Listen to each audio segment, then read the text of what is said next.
ស្រអែមព្រះវិហារសូមធ្វើការបង្ហាញជូននៅសកម្មភាពជាងឆ្លាក់ចម្លាក់ប្រណិតដែលជារចនាបថខ្មែរនិងជាស្នាដៃកូនខ្មែរដ៏ប្រណិត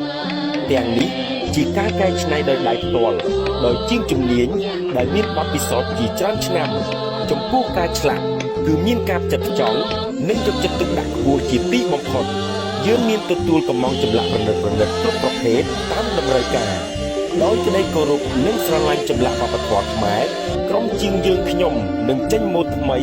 និងប្លង់ថ្មីជានិច្ចដើម្បីលើកស្ទួយចម្លាក់រចនាបថខ្មែរនិងគាំទ្រស្នាដៃកូនខ្មែរជាមួយភេកស្រអែមព្រះវិហារសូមបងប្អូនជួយ share ម្នាក់មួយសូមអរគុណ